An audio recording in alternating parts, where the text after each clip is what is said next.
स्वागत है दोस्तों मेरे इस चैनल गणित पाठशाला में।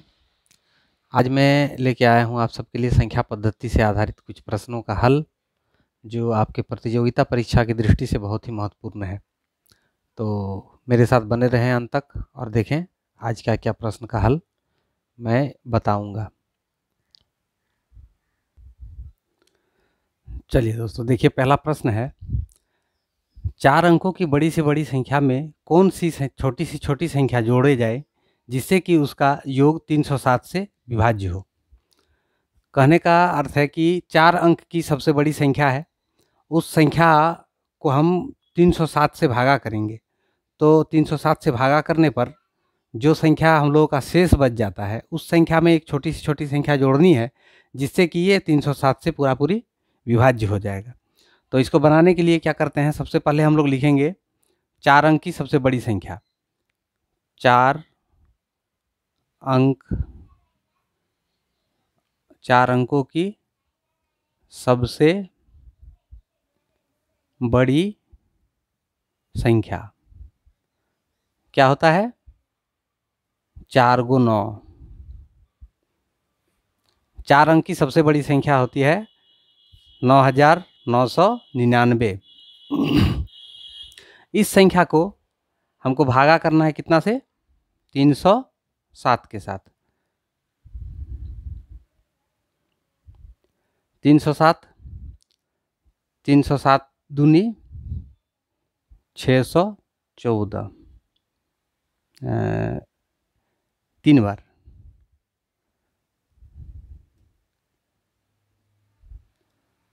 307 या 981, इसको घटाते हैं तो 8, यहाँ 7। अब ये 9 को उतारेंगे, 789, इसको 2 बार करेंगे, 614। अब घटाते हैं, 4 5 9, 8 में से 1 गया, 7 1, 175। ये जो हम लोगों का शेष बचा 175। अब ये 175 देखिए 307 में से कितना कम है,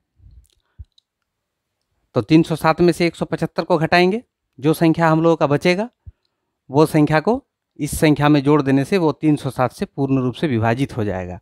यानी हम लिखेंगे कैसे, अभिष्ट संख्या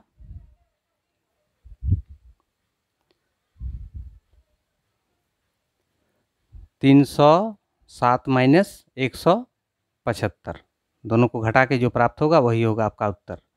5 2 7, 7 3 10, 2 और 1 3, 132। 132 को अगर 9999 में जोड़ दिया जाए तो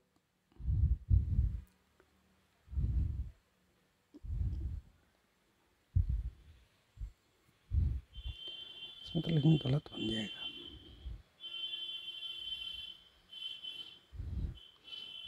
ये होगा आपका आंसर।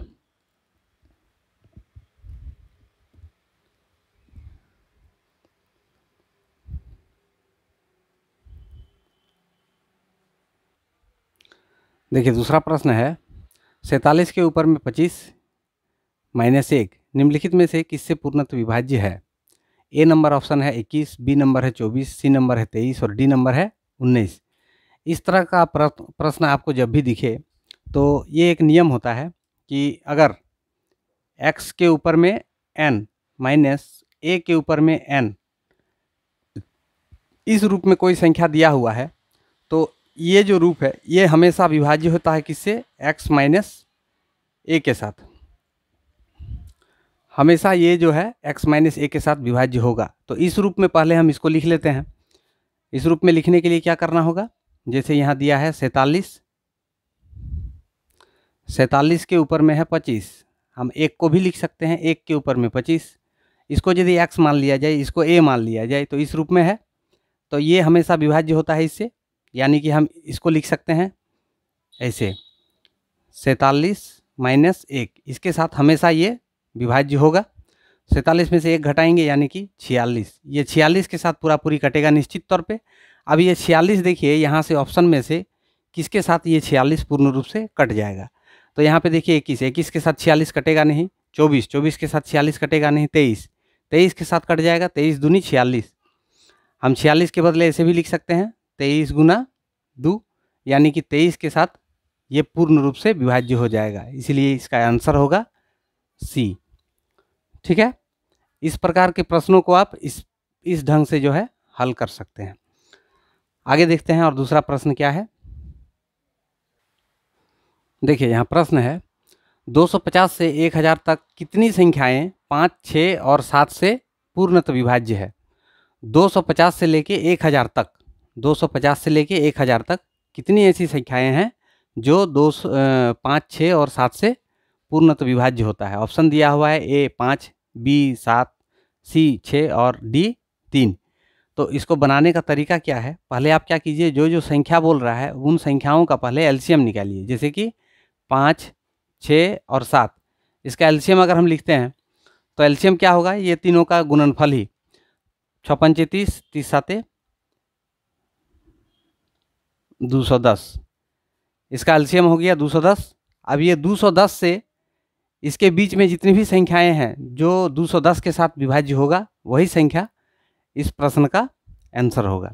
तो इसको हम लिख सकते हैं कैसे, यानी 210 गुना 1, 210 गुना 2, 210 गुना 3, ऐसे करके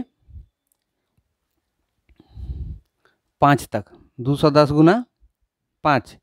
तो देखिए ये वाला संख्या तो 210 ही प्राप्त होगा। तो यहाँ पूछा है 250 से के बाद, 250 के बाद वाली संख्या लेने के लिए इसको छोड़ना पड़ेगा। तो यहाँ से शुरू होगा, इसको गुना कीजिए, 21 दूनी 42, उसके बाद है 21 तिया 63,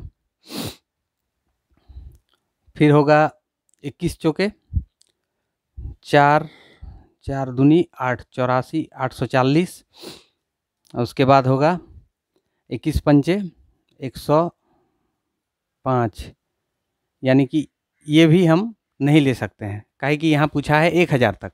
तो 1000 तक के बीच में यही सब संख्याएं आती है। तो क्या वो संख्या हुआ 1, 2, 3, ये 3 ही संख्या जो है पूर्ण रूप से विभाज्य होगा किसके साथ, 5 के साथ, 6 के साथ एवं 7 के साथ। ठीक है ना, इसीलिए इसका उत्तर होगा कितना, 1, 2, 3। इसका उत्तर होगा ऑप्शन डी। 3 संख्याएं ऐसी है जो 6 के साथ, 5 के साथ और 7 के साथ पूर्णतः विभाज्य है। देखिए इस तरह के प्रश्न हमेशा प्रतियोगिता परीक्षाओं में पूछे जाते हैं और अक्सर पूछे जाते हैं। किसी संख्या को 280 से विभाजित करने पर 73 शेष बचता है, उसी संख्या को 35 से विभाजित करने पर कितने शेष बचेगा। तो इस तरह के प्रश्न में हमेशा आप पहले देखिएगा कि पहले जिस संख्या से भाग दिया जा रहा है वो संख्या और बाद में जिस संख्या से भाग देने के लिए कह रहा है वो संख्या, दोनों आपस में विभाजित होता है कि नहीं। ये तो इस तरह के प्रश्न में हमेशा विभाजित होता है, फिर भी आप एक बार जांच करके इसको देख सकते हैं। तो इसको जांच करके देख लेते हैं हम लोग। 280 को हम 35 से पहले भागा करके देखते हैं। तो इसको 5 से काटाते हैं, 5 7 35, 5 से इसको काटाते हैं तो 5 5 25, 30, 6 पंचे 30, 7 8 56। देखिए पूर्ण रूप से ये कट गया, यानी कि हम ये जो प्रश्न है अब हम लोगों के अनुसार सही रूप से हम इसको बैठा सकते हैं। अब देखिए स्थिति ऐसा है, 280 से हम भागा देते हैं तो उसमें 73 शेष बचता है। अब 35 के साथ यदि हम उसी संख्या को फिर से भागा देंगे तो एक ऐसा स्थिति आएगा जहाँ पे ये 73 जो शेष है वो 73 उसमें भी शेष बचेगा। यानी हम 73 को यदि हम 35 से भागा करते हैं तो इसमें जो शेष बचेगा वही होगा आपका उत्तर। देखिए इसमें क्या होगा, इसको हम 35 के साथ 73 को भागा देते हैं तो 35 दूनी 70 आएगा। यहाँ पे 3 हम लोगों का जो शेष बच गया वही होगा इसका उत्तर। 35 के साथ 2 बार में ये कट जाता है 70, तो बच गया 3, यही 3 होगा इसका सटीक उत्तर जो आपका ऑप्शन सी में है। इस तरह से इस प्रकार के प्रश्नों को हल कर सकते हैं। और आगे देखते हैं और किस प्रकार का प्रश्न प्रतियोगिता परीक्षाओं में संख्या पद्धति से पूछे जाते हैं। चलिए नेक्स्ट देखते हैं। देखिए यहाँ प्रश्न है, 3 के पावर में 71 प्लस 3 के पावर में 72 प्लस 3 के पावर में 73 प्लस 3 के पावर में 74 प्लस 3 के पावर में 75, ये किस संख्या से विभाज्य होता है हमेशा? तो इसको अगर हम हल करने जाएंगे तो इसका हल प्राप्त करने में ही हम लोग का 1 घंटा से ज़्यादा समय बीत जाएगा। तो इसको क्या करना है, इसमें हल ना करके इसको आप इस प्रकार से बनाइए। सभी में से हम 3 कॉमन ले लेते हैं, 3 के पावर में 1 सब में से कॉमन ले लिए, तो यहाँ क्या बच जाएगा? 3 के पावर में 71 इतना कॉमन लेते हैं, 3 के पावर में 71 हम सब में से कॉमन ले लेते हैं। तो यहाँ पे हम लोगों का बचेगा 3 के पावर में 0 प्लस यहाँ पे बचेगा 3 के पावर में 1 प्लस 3 के पावर में 2 प्लस 3 के पावर में 3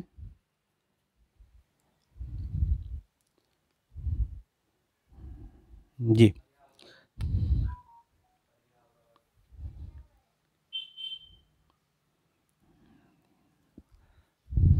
और एक होगा यहाँ पे 1 2 3 4 5 5 पद है, 1 2 3 4 को लिखे हैं, और एक होगा 3 के ऊपर में 4, इतना हम लोग का शेष बचेगा। अब जो है ये बाकी को हम लोग गुना करके लिख सकते हैं ऐसे, 3 के ऊपर में 71 रहने देते हैं, गुना, देखिए ये 3 के पावर में 0, किसी भी संख्या के ऊपर में 0 रहता है उसका मान 1 होता है, तो यहाँ पे हम 1 लिख सकते हैं, जोड़ 3 के ऊपर 1 यानी कि इसको 3 ही लिख सकते हैं, प्लस 3 के ऊपर में स्क्वायर यानी 3 का स्क्वायर 3 तिया 9 हो जाएगा, प्लस 3 के ऊपर में 3 यानी 27 हो जाएगा, और 3 के ऊपर में 4 27 तिया 81 हो जाएगा। अब इसको तो हम जोड़ सकते हैं, इसको जोड़ के लिखते हैं,